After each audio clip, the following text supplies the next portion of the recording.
All right, here we go. Our first look at Endgame isn't with just the gameplay. conclusion of the story, it's the start of a new chapter.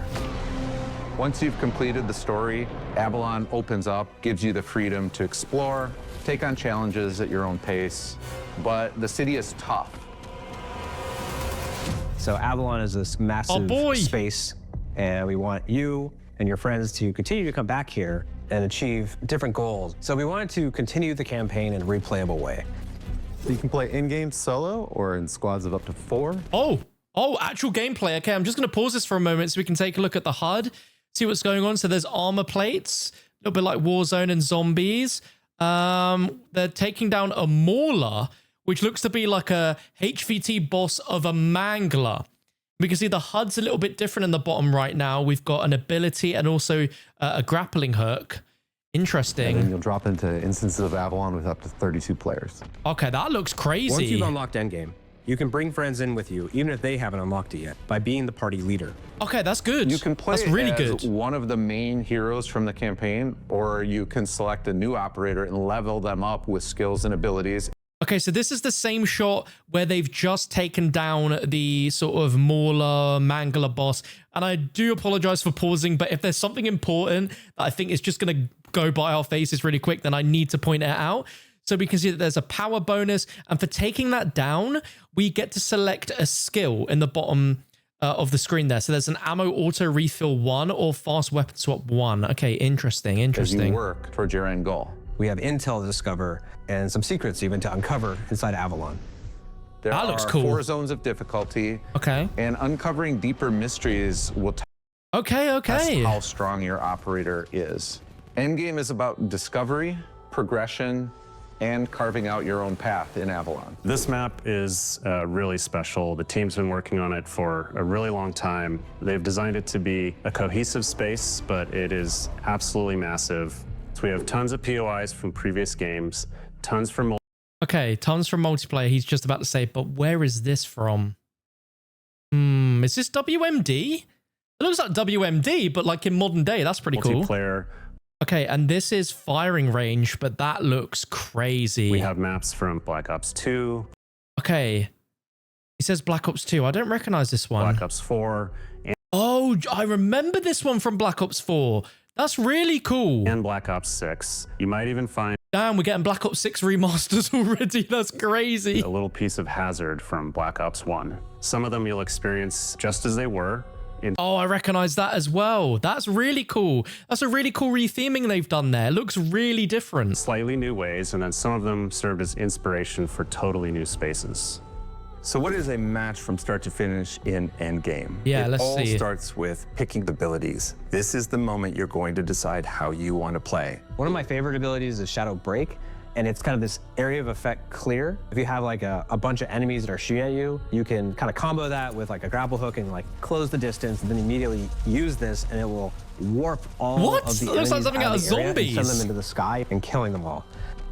You'll drop That's like a Casimir through the wingsuit and go anywhere within Avalon that you've been experiencing throughout different parts of the campaign. I can't lie, this looks really cool. As you're flying in with either solo or with your squad over Avalon, we start to propagate points of interest all around you. So that specifically you can just ping and go. No need for a tac map. You can see what it is that's around you that you might want to go, and that's shared with your squad. So once you've decided where you want to go, you land, boots on the ground, and the gameplay really starts to kick off. Fights, any kind of combat encounter, activities, assignments, all of these start to translate into building power. That power is registered through your combat rating. Every time you increase that combat rating, you're presented with a simple choice of what I... Okay, so that was quite a big activity they just did there. Activity complete, command center commander eliminated. So this might be the equivalent of like taking down like a boss in MWZ. We've got Karma speaking to us as well, which just seems crazy. HVT Downey ended his career, and they are combat rating 33. And we know there is up to 60 levels there. And there's also in the bottom left where it says Commander Center and then what the objective is, there's also like a currency. It says 600. Okay. Like this skill or this skill. And those skills are really kind of defining your roles and your play styles that you prefer as a player. You're kind of crafting this curated operator that you really love to play.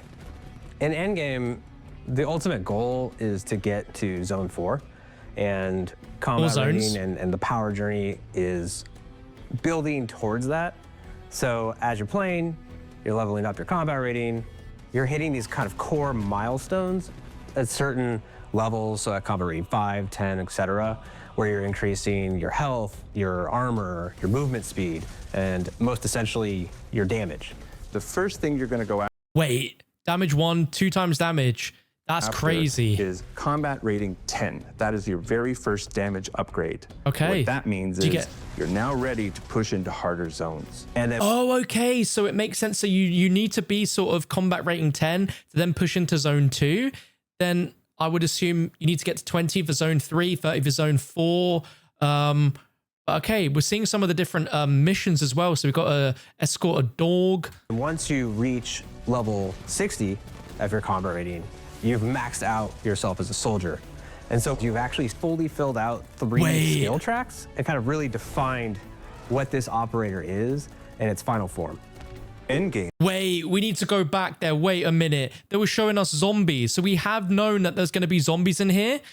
Wait a minute. Okay, let's take a look at this again. And so wait a minute. So we've got a elder disciple that's calling in a bunch of zombies. We can see that there's hit damage there. 3 skill tracks. Where are these zombies from? Because they look like different models that we've not seen before. You can see this guy almost has like PhD slider going in.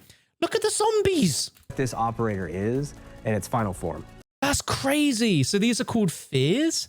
And from what I can tell, at least context-wise, the elder disciple is creating them, but they don't necessarily are not named zombies, even though they seem to be zombies.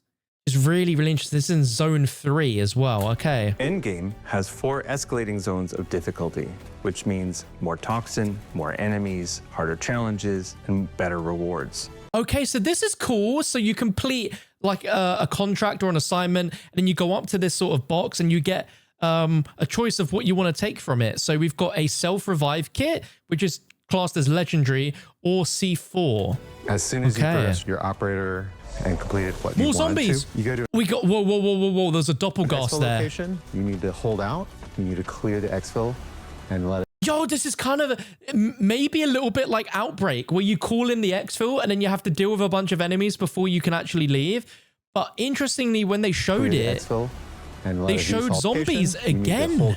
What you wanted to. So wait, let's see. So we got the doppelgast there, 100%. Got some sort of zombie there with purple eyes. You wanted to. You go to. Okay, they're all being sort of destroyed by some sort of airstrike. You need to hold out. You need to clear. Wait, I want to see one more frame there. One more frame real quick. I'm so sorry, developer. I'm so sorry.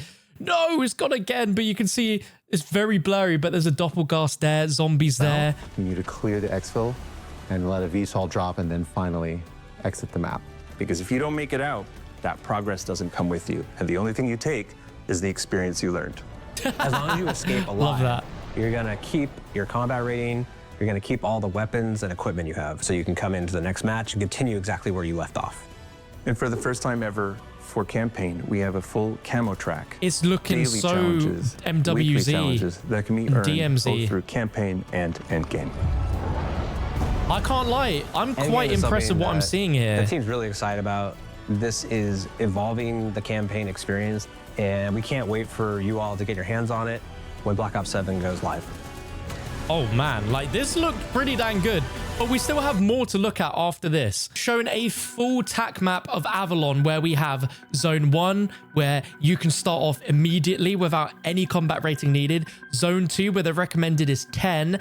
Zone 3, where the recommended is 30. And then zone 4, where the recommended is 45. And look at this map that we're looking at here. This is literally effectively a massive war zone slash outbreak map that we're seeing here. And it looks incredible. The fact we have excavation site, I think that could be the tomb from Black Ops 6 Zombies.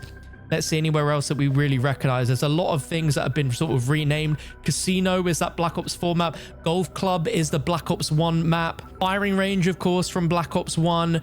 Oh man, this actually looks really cool. And we've got a lot of imagery to sort of like go over and explain how it works. And so you'll go in choosing your AR, your melee, a launcher, and field equipment.